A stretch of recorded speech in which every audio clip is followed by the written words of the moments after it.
परमात्मा की महिमा सुनने के लिए उपस्थित हुए। जिस प्राणी के, जिस जीव के पूर्व जन्म के शुभ संस्कार उदय होते हैं उनको मानव शरीर प्राप्त होता है।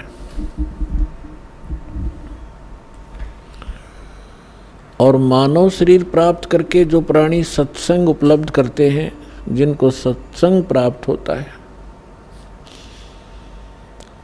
वो और भी ज़्यादा शुभ संस्कारी हंस होते हैं। परमात्मा कबीर परमेश्वर जी हमें बताते हैं कि हमारे जो सदग्रंथ हैं और महापुरुषों की जो वाणी है ये कोड वर्ड में है, सांकेतिक शब्द हैं, और आपके लिए छुपा कर रखा था ये धन आज के इस बिचली पीढ़ी के लिए। तो यहाँ परमात्मा ने कहा है कि वस्तु कहाँ खोजो कहाँ, और किस विध लागे हाथ, एक पलक में पाइयो भेदी ले लो साथ।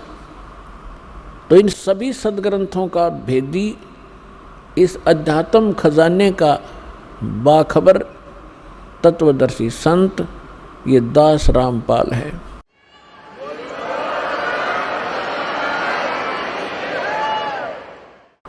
इस विश्व में आज के वर्तमान के अंदर किसी के पास ना ये ज्ञान है, ना वो भक्ति है, और न ही वो यथार्थ मोक्ष मार्ग है। और पुण्यात्माओं, क्योंकि काल तो दुश्मन है आपका हमारा, और ये कोई ना कोई किसी स्वार्थी व्यक्ति को परमात्मा के बच्चों का नाश करने के लिए कहीं ना कहीं प्रेरित रखता ही रखता है। यदि इस दास से ये ज्ञान सुनकर और ये मंत्र प्राप्त करके, और यदि कोई दुष्ट व्यक्ति स्वयंभू संत बनकर और यही मंत्र देने लग जाएगा किसी क्षेत्र में गुप्त स्थान पे, तो वो अधिकारी नहीं है। अधिकारी के बिना ये वस्तु सफल नहीं होगी। जैसे एक छोटा सा उदाहरण है, कोई ड्राइविंग लाइसेंस है, चालक प्रमाण पत्र या पासपोर्ट है, यदि वो नकली बना लिया जाए तो बेशक वो खुश रहे कि मेरा पासपोर्ट बन गया। जिस समय उस पासपोर्ट की आवश्यकता पड़ेगी एयरपोर्ट पे, तो वहाँ पता चलेगा उसको, तब तक बहुत देर हो चुकी होगी।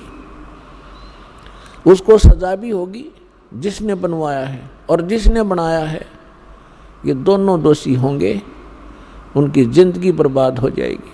ठीक इसी प्रकार यदि कोई निकम्मी आत्मा यही मंत्र प्राप्त करके और स्वयं नाम देने लग गया होगा, तो उससे भी सावधान आपने भी होना है, और उसके फंस गए जो परमात्मा के प्यारी भोली आत्माएं, उनको भी सतर्क करना है। लेकिन आप जी ने किसी के साथ झगड़ा नहीं करना है, क्योंकि हमारा मार्ग झगड़े का नहीं है।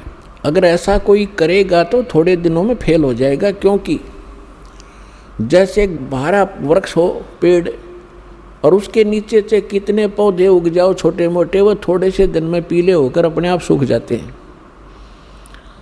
तो वो ऐसे होंगे, थोड़े दिन में अपने आप वो कंडम हो जाएंगे। फिर भी आपका फर्ज बनता है उनको भी समझाने का। अरे भले आदमी, काल के दूत अपना नाश कर रहा है और इन परमात्मा के बच्चों का जीवन नाश कर रहा है, तुझे शर्म नहीं आती? यानी प्यार से, जैसे दास भी तो सरेआम कह रहा है, टीवी चैनलों पर कह रहा है कि ये जीवन नाशक है, ये संत नहीं है। इन अपना भी बैठा लिया जितने भी संत हैं, और अपने शिष्यों का भी जीवन नाश कर दिया। इनसे भी प्रार्थना करता हूँ कि तुम भी सुधरो और इनको भगवान के बच्चों को भी फ्री कर दो, ताकि अपना कल्याण करवा लें। मानने ना मानने वो उनकी अपनी मर्जी है, उनके संस्कार पर डिपेंड करता है। लेकिन हमारा फर्ज बनता है ये ज्ञान बताने का। फिर हम दोषी नहीं रहेंगे। उस परमात्मा के दरबार में कोई जाके कहेगा कि मुझे किसी ने बताया नहीं, तो वहाँ नहीं चलेगी उसकी। फिर वो उसी समय उसको दिखाया जाएगा फिल्म कि देख ये व्यक्ति आपको क्या सलाह दे रहा था और आप क्या बकवास कर रहे थे, तो फिर आप फ्री होगे, आप बरी होगे, वो दोषी होगा, उसको सजा भगवान देगा, हम नहीं दे सकते। अपने आत्माओं, प्रसंग जो चल रहा है हम उसी पर आते हैं। जैसा कि दास आपको कल बता रहा था कि सत्संग जो उद्देश्य लेकर कल किया था वो तो स्टार्ट नहीं हो पाया था, क्योंकि सबसे पहले डेफिनेशन ऑफ गॉड आपको बताई जाती है, परमात्मा की परिभाषा क्या है। तो कल आपको सिद्ध किया था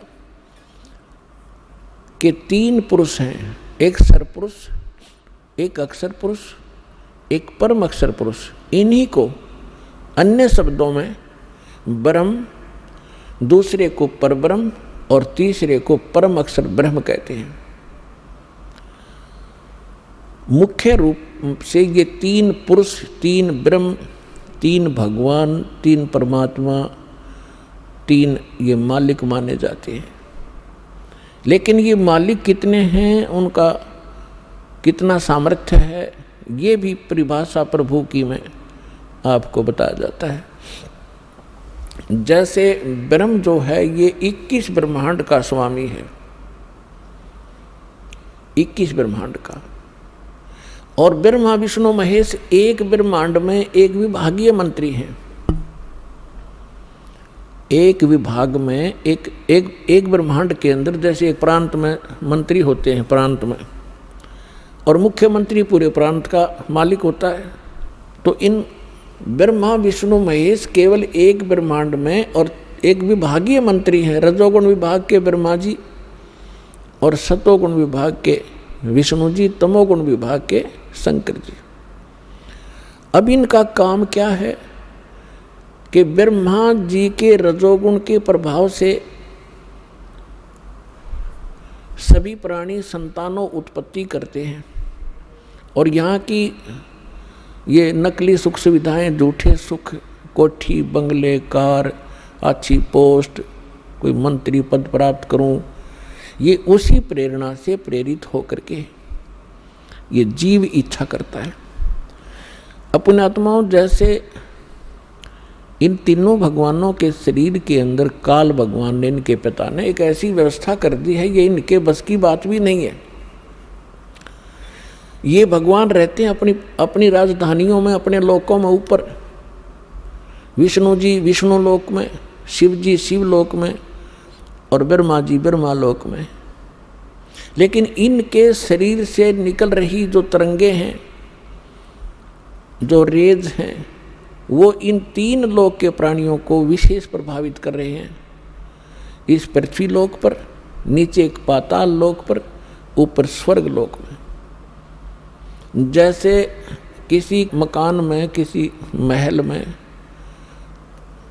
कक्ष हो, उसमें एक रसोई भी होती है, किचन, और किचन के अंदर मिर्चों का छोंक लगता है। वो मूल वस्तु साकार रूप में होती है किचन में, और उस गुण ने, मिर्चों के गुण ने अन्य कमरों में, अन्य कक्षों में बैठे हुए व्यक्तियों को छीकम छीक कर दिया। अब वो छीक आती है, उनके बस की नहीं, रोक लें वह छीक को। और वो आई कारण क्या बना कि उस मिर्च के उस तरंग ने आकर, रेज ने प्रभावित कर दिया, और सब छीक लग रही है। वो जीव के बस का नहीं, उसने रोक सके। इसी प्रकार ये ब्रह्मा विष्णु महेश को इस काल भगवान ने अपने स्वार्थवश अपने पुत्र रूप में उत्पन्न करके और यहाँ के प्रधान बना दिया। ये 3 देवता प्रधान है इस काल के, और इन्हीं से निकल रहे इन गुणों से हम प्रभावित होकर के कैसी क्रियाएं कर रहे हैं। ब्रह्मा जी के शरीर से निकल रही उन रेज से, उनकी तरंगों से हम प्रभावित होकर के संतानों उत्पत्ति करते हैं, यहाँ के फोकट राजपाट की इच्छा करते हैं, बड़ी कोठी चाहते हैं, बड़ा बंगला चाहते हैं, बड़ी कार चाहते हैं। उसके लिए चाहे हमने कितना अनर्थ करना पड़े, चाहे रिश्वत लेनी पड़े, चाहे 2 के 20 बनाने पड़े, चाहे मिलावट करनी पड़े, अपने कर्म बिगाड़ते रहेंगे। जीव जब तक इस परमात्मा के एंटीबायोटिक इन कैप्सूलों को नहीं खाएगा, इस ज्ञान को और इस मंत्र को जाप नहीं करेगा, तब तक इन पे ये प्रभावित रहेंगे। और जब ये एंटीबायोटिक बस आपको ज्ञान मिलेगा, आपको समाधान मिलेगा, फिर ये निष्क्रिय हो जाएंगे। और विष्णु जी के सतोगुण के प्रभाव से हम यहाँ ममता है आपस में, भाई और बहन का प्यार, माता पिता के अंदर ममता, पति पत्नी का लगाव, संपत्ति की में अपनी धारणा दृढ़ कि मेरा है, ये मेरा है, तो ये जीव के बस का नहीं कि इसे मन हटा सके। और भगवान शंकर जी का आपको पता ही है, तमोगुण है, और वो क्या करता है, संहार करता है। ऐसा क्यों करते हैं? सारा का सारा कार्य आपसे बाई फोर्स कराया जा रहा है, बाई फोर्स, आपके बस का नहीं कुछ। जो कुछ भी करना है, इस काल भगवान ने कोई ऐसे साधन बना रखे हैं कि जीव विवश होकर के सब कार्य करता है।